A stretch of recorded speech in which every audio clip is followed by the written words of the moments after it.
Cuando era niña me gustaba pasar las vacaciones en casa de mi abuela. Ella vivía en una localidad al sur de la ciudad. Era un pequeño pueblo, pintoresco y con muchas tradiciones.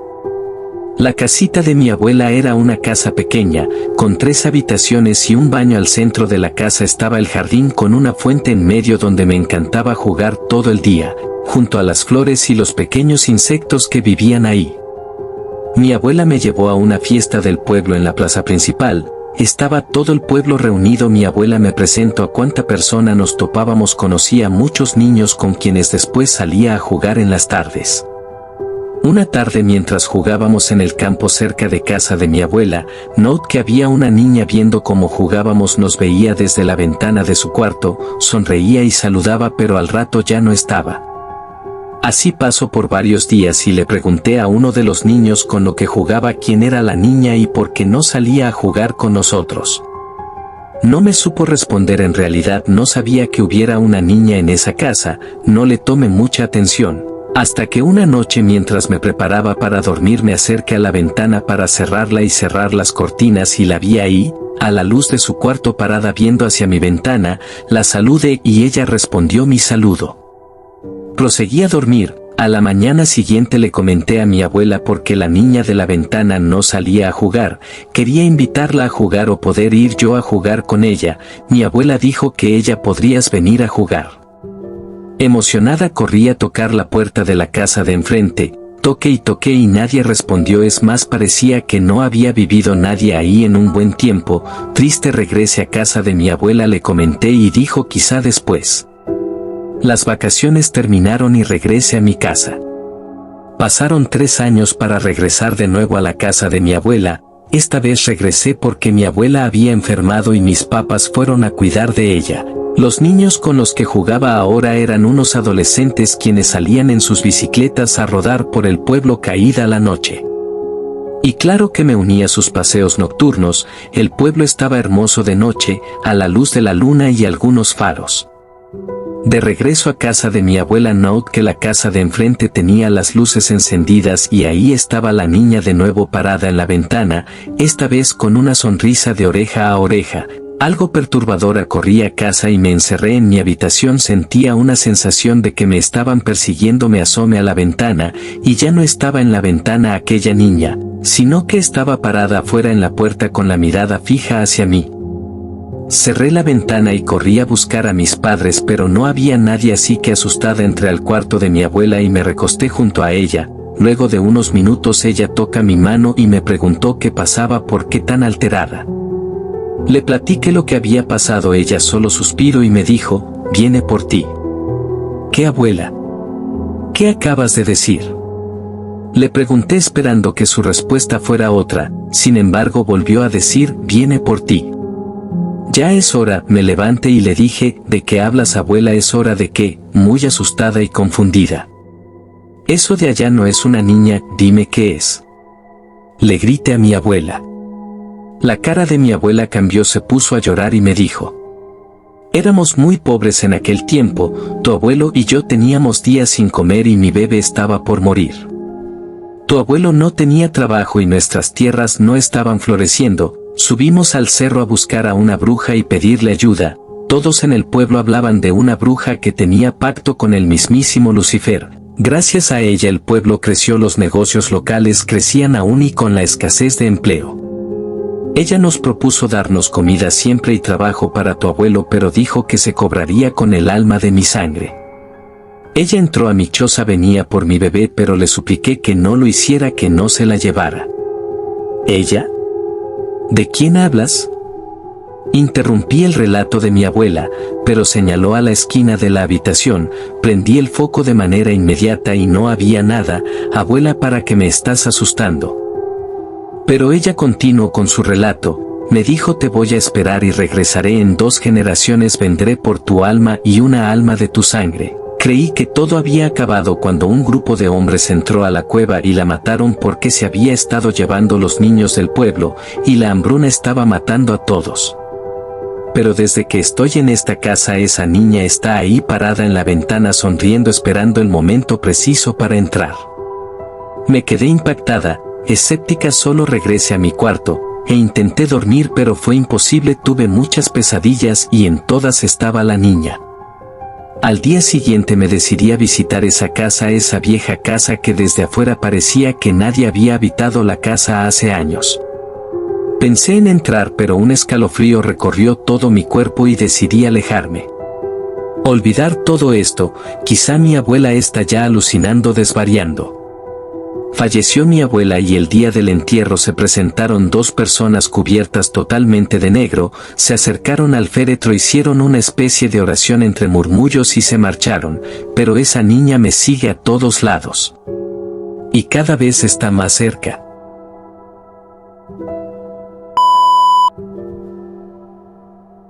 Soy de un pueblito al norte del país, un pueblo conocido por ser productor de maíz. Actualmente soy empleado de la empresa que vende el maíz a todo el país, los principales productores y vendedores.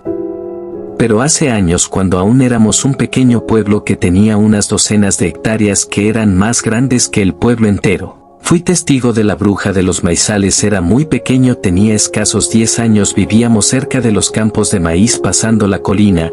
Mi papá, como la mayoría, trabajaba recolectando y sembrando el maíz, y siempre llegaba caída la tarde a casa luego de su jornada de trabajo, la cual empezaba desde las 6 de la mañana. Mi papá siempre nos decía que no saliéramos a jugar apenas comenzara la noche, ya que la bruja salía de entre los maizales a acechar. Siempre creíamos que era solo una leyenda para asustar a los niños y que no salieran de noche porque los maizales eran enormes, campos con altos maizales, y era muy fácil perderse siendo un niño que no conoce las tierras, y para que no se metieran a robar maíz.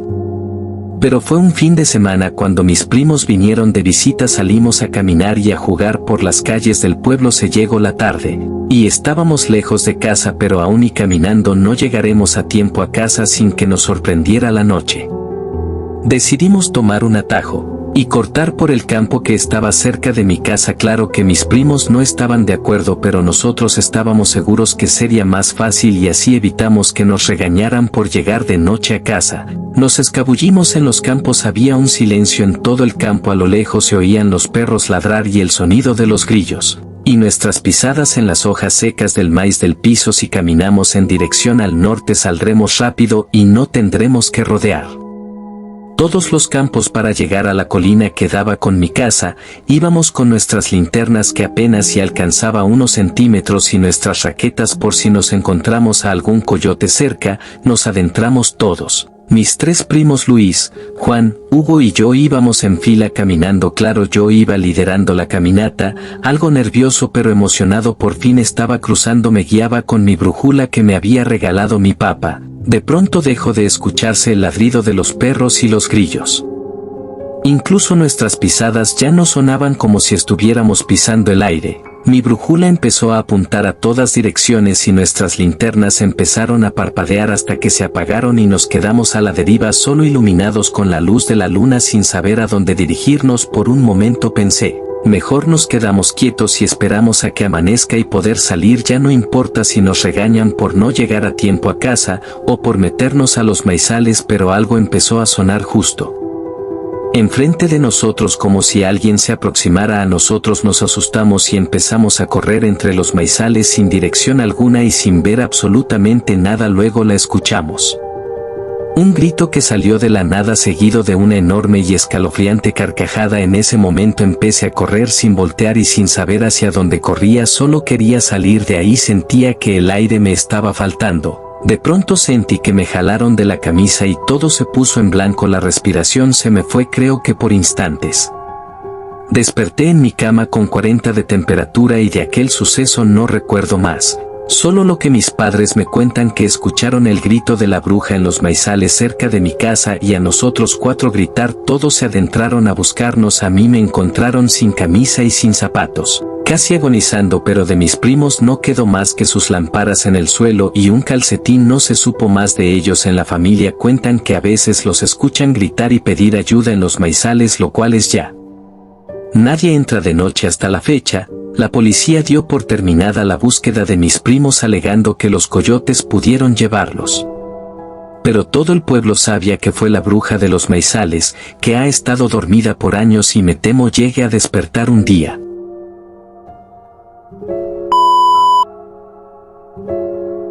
Carla siempre había soñado con el día de su boda desde niña.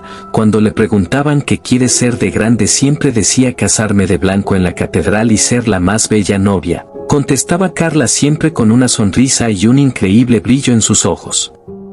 Carla siempre fue una persona tan alegre, tenía un brillo especial, siempre atenta con los demás, tenía un carisma único, y con el tiempo su belleza fue resplandeciendo. La cortejaban jóvenes de diferentes ciudades cercanas. Siempre la invitaban a salir y la llenaban de regalos costosos. Ella feliz aceptaba, pues pensaba que uno de ellos podría ser el verdadero amor de su vida. Y un día se enamoró de un joven que llegó a trabajar a la fábrica de ladrillos de la ciudad. Su encuentro fue la casualidad más hermosa. Fue sin querer en el parque central. Ella caminaba para su casa y él iba tarde hacia su trabajo. Iba corriendo cuando sin querer chocó con ella. Al piso cayó la lonchera del joven y los libros de Carla. Ese día ambos llegaron tarde a su destino, pues se quedaron platicando el resto del día en la silla de aquel parque. Carla siempre fue hermosa, toda una diosa, con sus perfectos rizos castaños. Se sabe que siguieron viéndose por meses hasta ser novios oficialmente. Joaquín era el nombre de su novio, el afortunado novio de Carla. Luego de un par de años de relación se llegó el día de su boda. Ella estaba hermosa, toda una princesa de cuento, su vestido parecía sacado de un cuento de hadas. Yo confeccioné su vestido, lo hice por días y noches enteras de viaje a diferentes países solo para obtener la mejor tela y los detalles más específicos, pedrería fina bañada en oro puro. Era la novia perfecta. El día de la boda no se presentó, y todos la buscaron, pero nunca pensaron en buscarla en aquella colina donde vivo ahora felizmente con mi novia, mi hermosa novia de ensueño. No hay nadie más indicado que yo. Para mi bella novia tengo años cortejando y por fin es mía, por fin se dio cuenta que soy yo quien es su pareja ideal. Yo sigo yendo a mi trabajo en la casa de novias confeccionando vestidos, que luego se los pruebo a mi novia. No sale mucho porque debe estar en su cuarto frío, ya se empieza a caer su piel, pero todos los días después de hacer el amor con ella le pego sus pedazos caídos. Me presento, soy chofer de un camión de carga, transporto mercancía de una ciudad a otra o de un país a otro, trabajo para una internacional que hace envíos a toda América vía carretera. A veces duro días y noches enteras en carretera sin parar a descansar porque la unidad, camión, está monitoreado y mientras no tenga el permiso de descansar no puede durar más de 1 hora estacionado y sin movimiento, ya que es monitoreado vía GPS por las oficinas centrales, para asegurar el envío seguro y rápido a su destino. Por lo tanto he tenido que improvisar para mantenerme hidratado y hacer las menos paradas express en los paraderos. Muchas veces he tenido que parar en gasolineras a mitad de la nada y en medio de la noche. Me han sucedido un par de anécdotas en paraderos, pero esta vez les voy a contar la que me llevo varios meses a terapia y que hasta el día de hoy ni creo que haya sido producto de mi agotamiento y mi desvelo. Estoy seguro que fue real y que lo que sea que habita entre las carreteras es real. Transitaba por el kilómetro 18, famoso por sus curvas cerradas y sus miles de accidentes. En esta carretera hay que tener los ojos bien puestos en el camino, una mínima distracción puede costar tu vida. Era la noche más pesada que había tenido, parecía que había más obscuridad de lo normal. Cuando vi a 3 niños caminando frené de golpe. Por Dios, ¿qué hacían niños en medio de la noche apenas con la luz de la luna? Me bajé del camión y me acerqué a ellos, me presenté, pero algo había en esos 3 niños. Sentía tanta tristeza al verlos, me sentía tan angustiado como si pudiera sentir lo que ellos sienten. Iban descalzos, sus ropas empolvadas, parecía que venían caminando ya desde muy lejos. Mi mamá olvidó despertarnos y estamos en camino a casa. La niña más grande habló y mientras sus 2 hermanitos se escondían detrás de ella con mucha pena y temerosos. Vengan. Suban. Los invité a subir a mi camión, les ofrecí un poco de pan y agua que tenía, se quedaron en la parte de atrás comiendo y no hablaron en todo el camino. Yo iba alerta si veía una patrulla de policía para que cuidaran de ellos, pero el camino estaba tan solo y desolado que solo las luces de mi camión alumbraba el camino. Ahí es ahí, guión. La niña empezó a señalar y a decir dónde vivían. Se alcanzaba a ver una casita entre la maleza. No parecía que alguien viviera ahí, pero la niña insistió mucho en bajar. Bajaron y solo ella dio las gracias por haberlos llevado y se fueron caminando. Se perdieron en la maleza. Seguí mi camino ya que no podía estar estacionado por mucho tiempo. Podría llevarme una llamada de atención y hasta una suspensión por estar parado sin permiso y en medio del camino. Después de haber dejado a los niños sentí una sensación de alivio por haberlos ayudado.